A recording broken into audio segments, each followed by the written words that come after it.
25 years old, don't worry.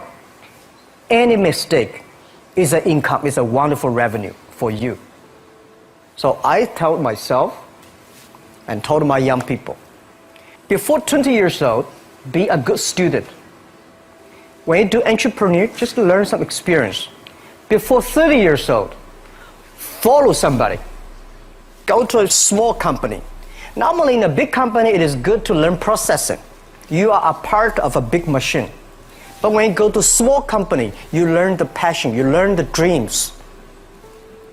You learn how to do a lot of things at one time. So before 30 years old, it's not which company you go, it's which boss you follow. It's very important. A good boss teaches you differently. And from 30 to 40 years old, you have to think very clearly, you're working for yourself if you really want to be an entrepreneur. When you're 40 to 50 years old, you have to do all the things that you are good at. Don't try to jump into the new area. It's too late. You may be successful, but the rate of dying is too big. So 40 to 50, think about how can you focus on things that you are good at. But when you are 50 to 60 years old, work for the young people.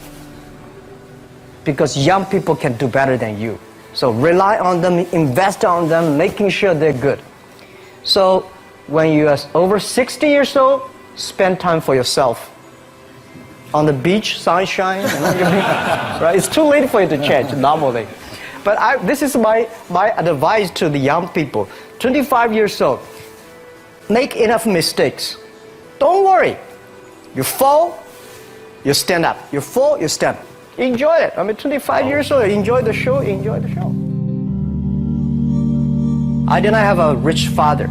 Tried 3 times for university, all failed. I applied for Harvard for 10 times, all failed. They don't even want to see me. For the last time, I went to the teachers' college, which was considered the 3rd or 4th class of my city. So I applied jobs for 30 times, got rejected.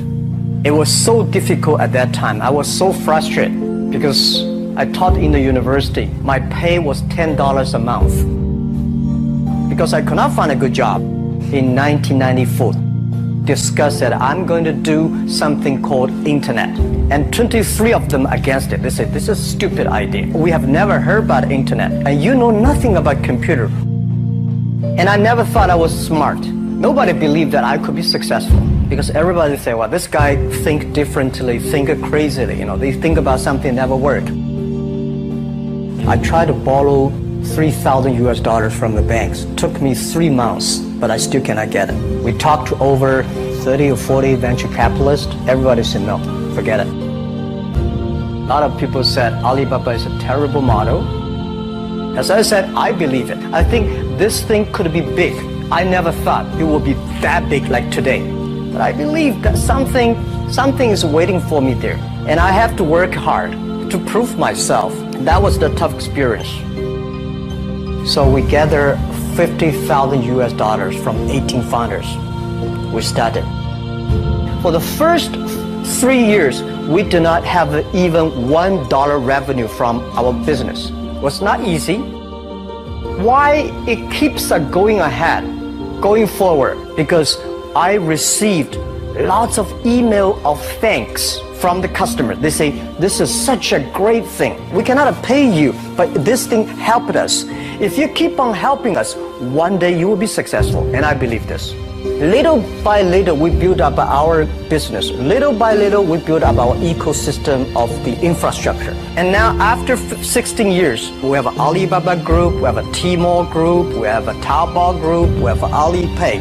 And people said, you are so smart. How could you make a company like that?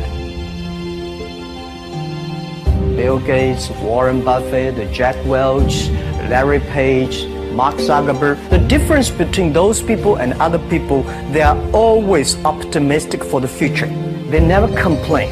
They always try to solve the problems of the others.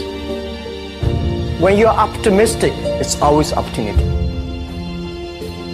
People, same here today. Jack, where is the opportunity? I don't have a job. I don't have this. I don't have that. We are at the best time of this century. The best assets you have is that you are young. Don't complain. Let the other people complain. The opportunity always lies where people complain. Think about how you can make things different. Is there anything I can do that make the difference? And then when you think about this, start to do it. I saw a lot of people, young people, have fantastic ideas every evening. But in the morning, they go to the office same again. Being an entrepreneur, you have to do the things before the other people do. You have to wake up before the other people wake up. You have to be more brave than the others. Use instinct. Everything you do is to the need of the customer. To everybody, to any person, tomorrow is new. Make the move, make the action. Whether investors believe it this or not, whether your friends believe it or not, whether your parents believe it or not, that's not important. You believe it, your team believe it, and work day and night on this. That's how the things happens. Make enough mistakes. You fall, you stand up. Any mistake is an income, is a wonderful revenue. Don't worry about the money. Money follow the people. People should follow the dreams. If you have a dream, just to go ahead. I think nobody can conquer the world. We only can serve the world. Either work for the others or work for yourself. And I choose the way, work for myself. Working for myself, that means working for the society. If you really want to work for yourself, think about the others. Because only when the other people are successful, when the other people are happy, you will be successful, you will be happy. I think today people worry a lot about the world, about the economy, China, economy in the world. But I'm very optimistic. When people start to worry, that is the opportunity is. Right? I worry about the blood testing, and she created good things. And I think great innovations, great companies always happen in the tough times. Life's like the music. You have up, you have a down, you have a long, you have a short notes. And I like the American movie. Life is like a box of chocolate. You never know what you're going to get, right? So I'm pretty optimistic. The opportunity in the future for equality is huge, because in the last century, the IT is for big companies. The globalization is for big companies. But now with the technology, we can serve those 80% of the companies that have never been served. We can serve the 80% of the young people that have never been served. Technology for internet is so cheap, so easy to use. One of the reasons why we grow in China e-commerce so fast, much faster than the USA, because our infrastructure of commerce in China was too bad. When it is too bad, something happens and goes. Today we are working on the rural areas of China. I can never imagine that China, about 800 million people still live in the rural areas, are farmers. And there are about close to 200 million people. Their income is less than $1 per day. And before the internet, it's impossible for these guys to reach the PC because it's so difficult. Even people like me, I don't know how to use a PC. But now 80% of the farmers, those people using mobile phones. When I have the mobile phones, the internet, the data, things change a lot.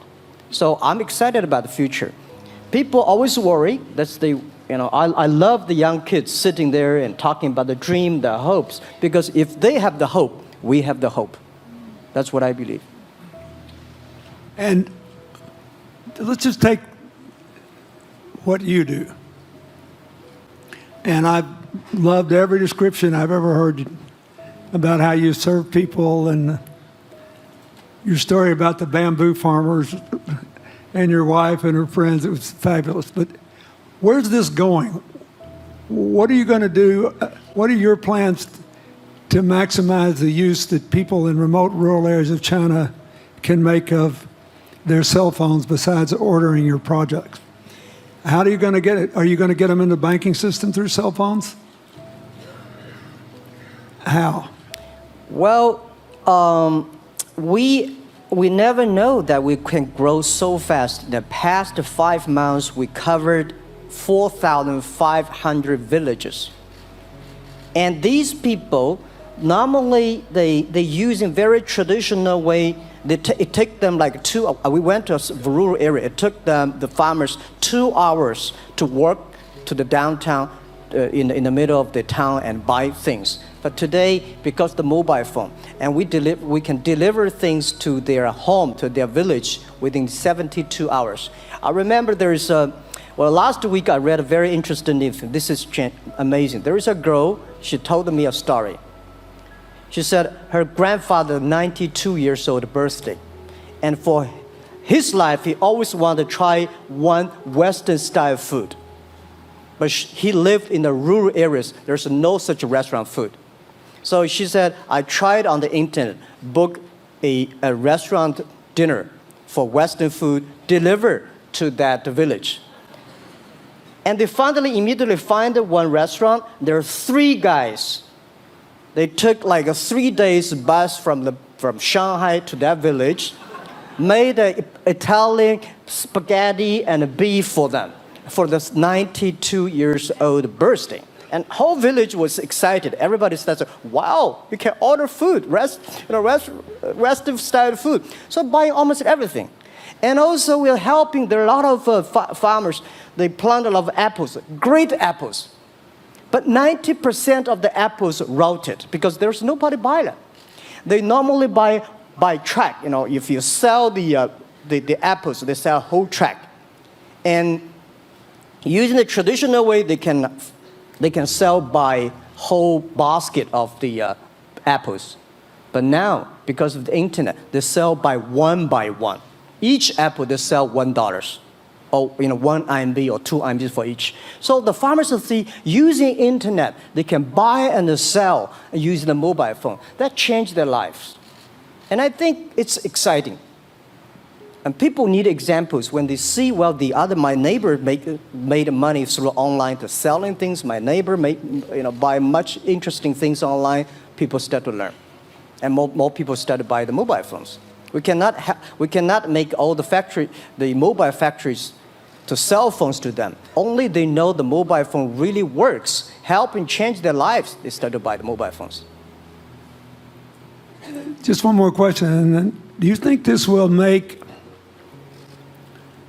the current problems like the current problem in China less likely? That is, if we'll have more market information and the market will drive where the investment goes instead of the government trying to make judgments about, I better build another housing development or office development here, there, yonder, and you wind up with a bubble. Well, if it comes from the bottom up, is it more likely that fewer bad things will happen?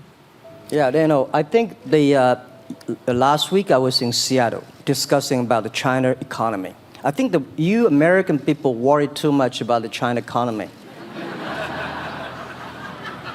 Well, you see, every time when you start to worry about China goes better. Every time you think China is in problem, we'll get better. But when you have to say, you have a high expectation of China always a problem. Like parents have the expectation of the kids, are the same. But there's a big difference between American consumption because people say, the economy is bad, so China consumption will be good low. No, totally different. You Americans love to spend tomorrow's money. And the other people's money, maybe. Or maybe the children's money. We Chinese love to save money. We are probably the largest country, the safe deposit in the whole world because we've been poor for so many years. When we make money, we put in the banks because someday we know the disaster is coming, so we can spend the money. So when the economy is bad, we still have the money to spend. You guys probably don't. You worry.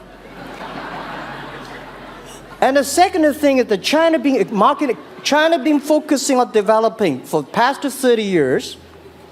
China government so strong on investment, so strong on exporting, but they are too weak on the domestic consumptions. Domestic consumption is not driven by government, it's driven by entrepreneurship, driven by the market, not the government. So in the past 20 years, government is so strong. Now they're getting weak. It's our opportunity.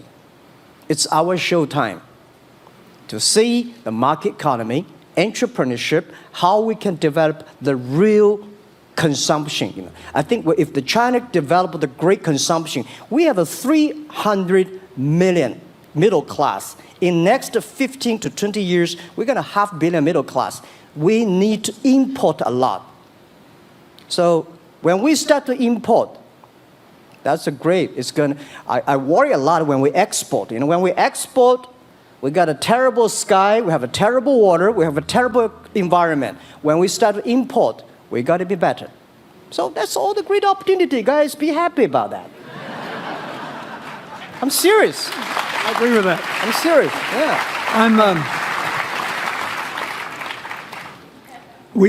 Worry about yourself. Don't worry about the others. The reason some of us worry about China is we depend on you to buy our debt.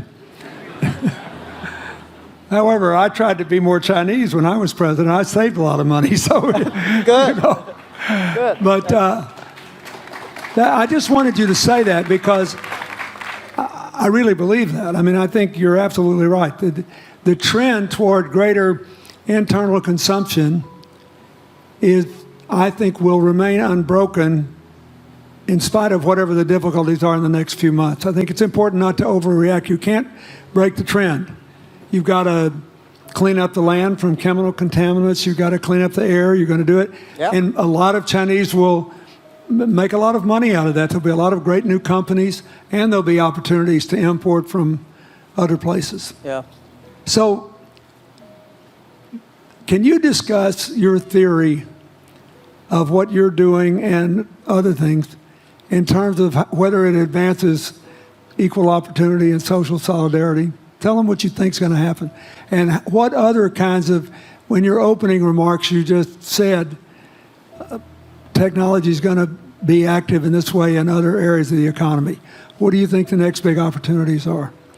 But first, tell them just in 2 sentences what you're doing, because Jack and I know, and we haven't been clear enough. Explain it, and explain how you think that advances social solidarity and equality of opportunity. Well, our work is in the belief that access to health information is a basic human right, and that lab information, particularly because lab data drives 70% of clinical decisions, needs to be accessible to people before they're sick. So if you look at the word diagnose in the dictionary today, it says to determine the presence of disease from symptoms, which means by definition, we're determining that people are sick once a disease has already progressed. And our work is in being able to make lab testing accessible to people in time for therapy to be effected. And to do that in a way in which every person, irrespective of their insurance status, irrespective of where they live, can afford the ability to get a test done. So that means, in our case, we've invested the last 12 years in now developing hundreds of tests, many of which are less than $10. So $2 tests in the United States. And I think one of the amazing things about this country is that we have such an incredible ecosystem for fueling creativity, and that creativity can create new markets. So in answer to your question about the market being able to conform itself to social good, I think the creativity that goes into creating these new technologies creates new markets in and of themselves. And our basic belief is that those new markets come from empowering individuals and enfranchising individuals and trusting that individuals have the capability to engage with information, and in accessing that information, beginning to take control of their own outcomes and their own health outcomes, and in doing so, changing the way our healthcare system works. Think what this could mean for rural China, for rural India, for Native American reservations in America, for the Mississippi Delta, for the remote areas of where all the jobs were lost from coal. You're all of a sudden giving people information. And one of the most important things I think we did in my second term as president in the healthcare front was develop this diabetes self-care program, and all of a sudden Jack's company could be delivering the means to self-care based on your test. I mean, I think that this is a very big deal. We all want to live as long and as well as we can, and Craig Venner was here. We were joking about whether we'd make it to 100. But in the meanwhile, you want to keep people healthy, and if they're sick, you want to intervene early, not late. Yeah. Well, and if you look at, the ability to engage with this information, we have a $4 trillion healthcare problem in this country. 20% of it is type 2 diabetes, which is reversible. And we have 90 million Americans who do not know they are pre-diabetic. But access to information and the ability to engage with that information is the foundation for being able to change those outcomes and cost, right? One more fact, and then I want to call on Jack. You founded this company 12 years ago, right? Yeah. Tell them how old you were. I was 19. Yeah. So, don't worry about the future. We're in good hands. So, I was thinking about 19, where I am. 19, I've not passed the examination for university yet. I failed 3 times, but I think it worked out. I'm not good at schooling. Well, yeah, that's why I give confidence to a lot of young people in China. If Jack Ma can be successful, 80% of the people can be successful. People like her, we're jealous. But, well, equality, I would like to make a little bit technology helping, because yesterday I was joining the UN Women Conference about gender equality. And I think the first technology revolution happened 200 years ago in the UK, released the human body, the arm, stronger. The second technology revolution in the USA for energy, you can last long. But this technology revolution release the brain. So this century is not a competition who is stronger, whose muscle is stronger. It's who is smarter, who is soft, who can listen. It's the challenge of wisdom. So man, woman equal. On the internet, you can never see he's a woman or man. And on the internet, women can serve much better than men on the internet.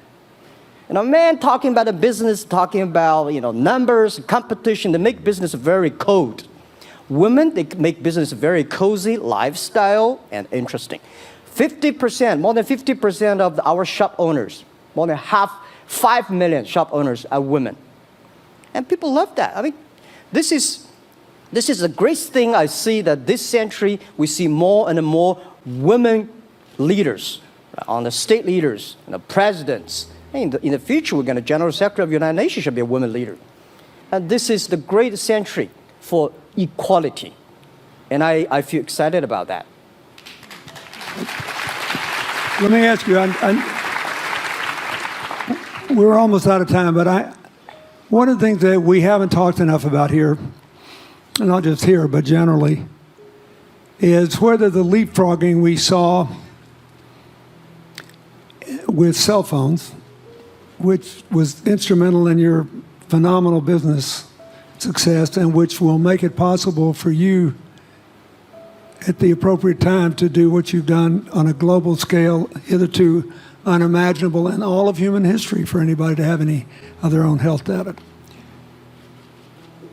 We've seen examples, but not the kind of dramatic penetration we need with energy and clean energy, and enough in a short enough time to avoid the worst consequences of climate change. So do you believe that, your country has done more than anybody else to try to put up solar panels, and some of your companies went broke because you overdid it, right? But beforehand, and you got to work out the phase out of the coal, the phase into the sun and all that.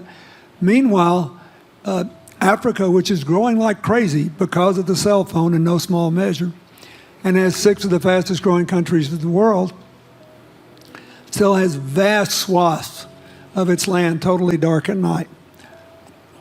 Do you believe that it's possible for us to scale up with distributed solar power rather than centralized as quick as we did with the cell phone? And if so, and if that were your business, if you had to quit what you're doing today and start there, how would you do it? And how would you do it? 31st, I know that.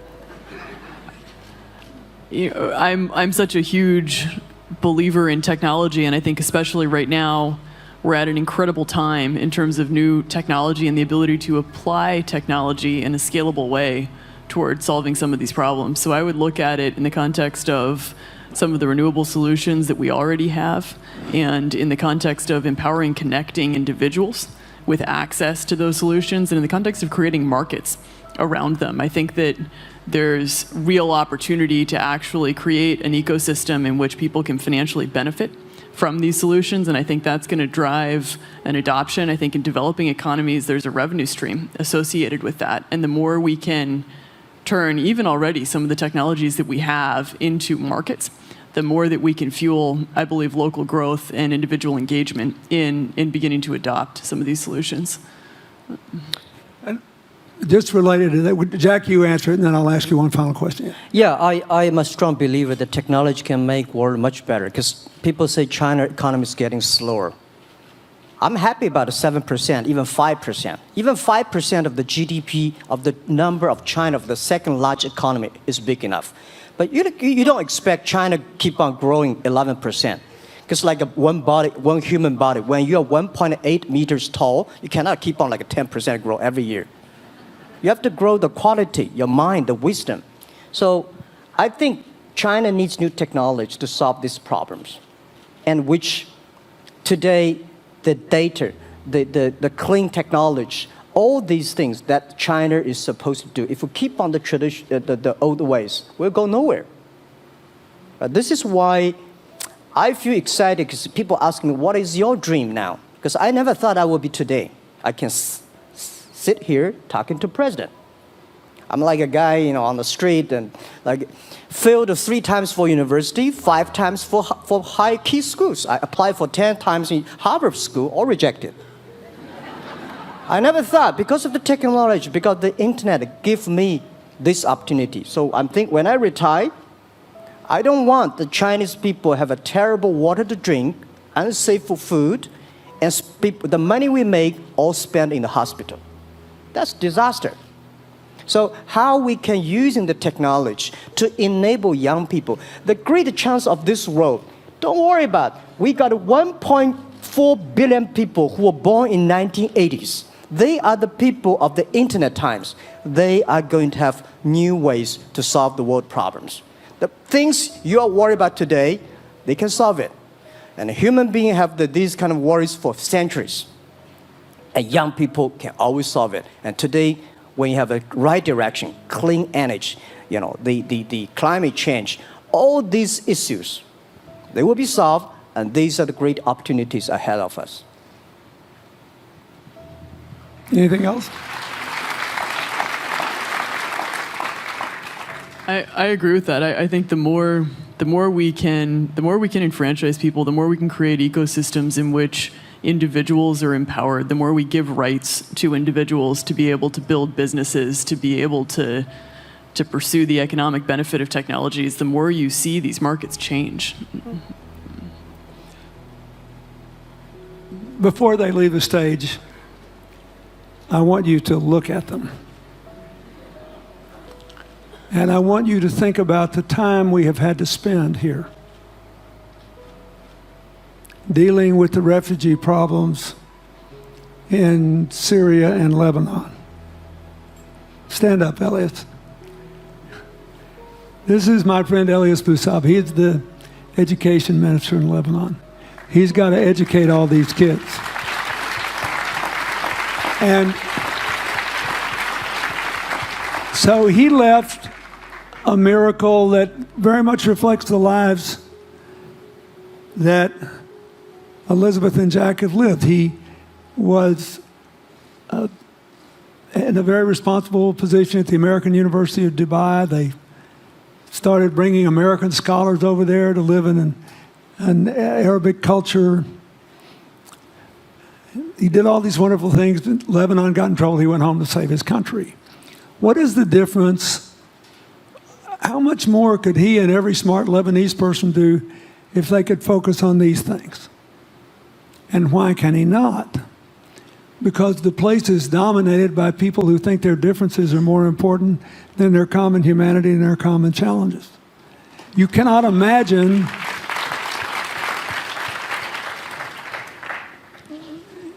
Jack Ma's proud of being Chinese. I like that.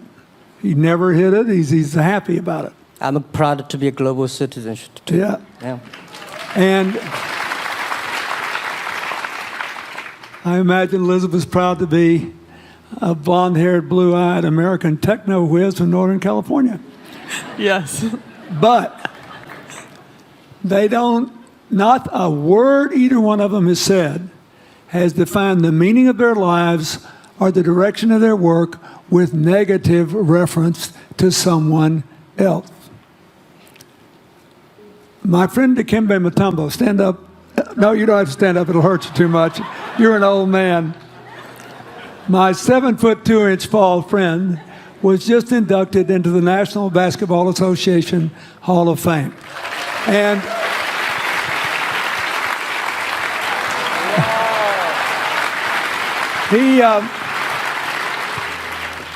my whole family loves him. And I have seen how much he has given back to his native country, Congo, which has been so troubled. I've known him a long time. We both went to Georgetown University. I did before he was born, I think.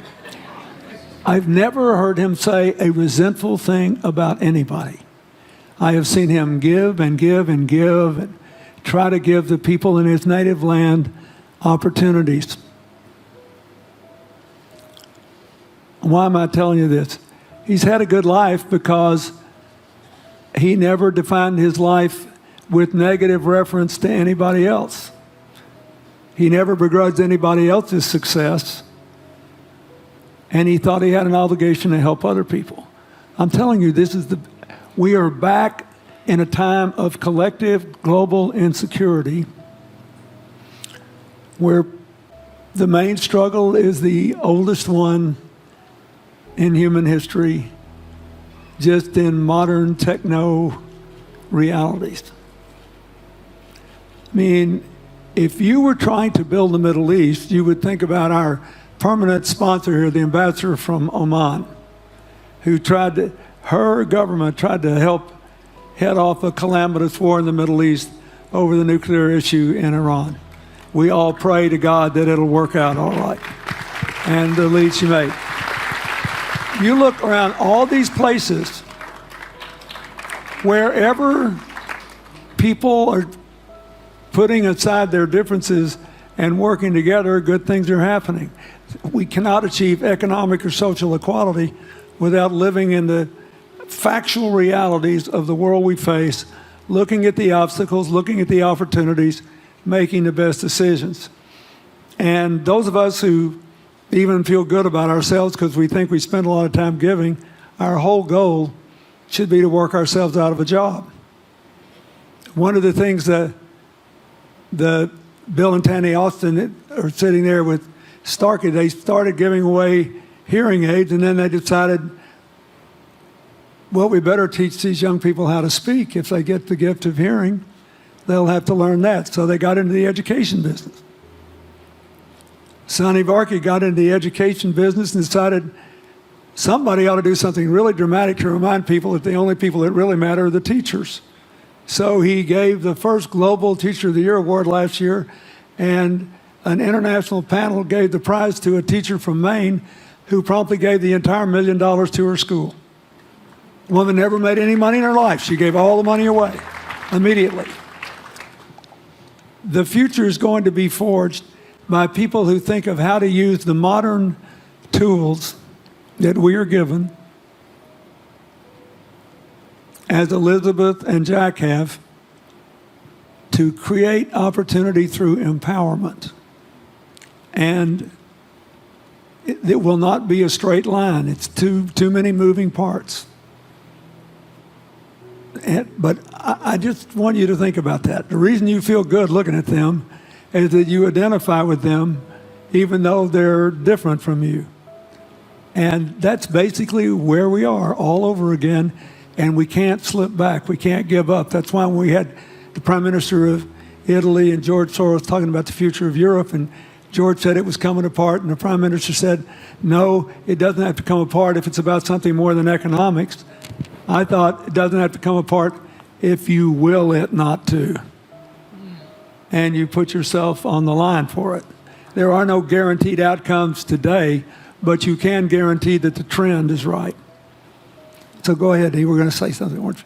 Yeah, I just wanted to add, I mean, as we're talking about the future and from my own experience and looking at all the faces here, I think a huge part of the answer to your question is also to raise our little girls with the stereotype that they can be the best in engineering and science and math. Because when they do in all of these industries, it changes everything. And we need to do that in this country, and we need to do that as parents in other countries. You know? Yeah, I was thinking about if what you say. I think about when you talk about problems, you normally it's like a politician. When you talk about opportunities that the business people, I was thinking about how we can using this all the problems that change the problem become the opportunity. And I don't know. I just feel excited when people talk about problems.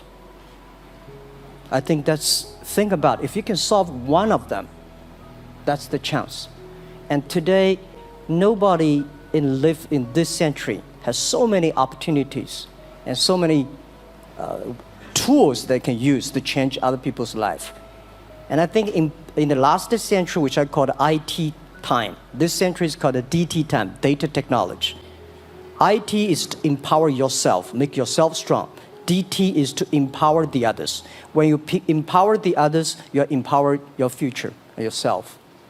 So when I listen to you talk, I agree, and I think that's why we were born in this century. That's why how we can use the internet to help more people. Let's give him a hand. Thank you.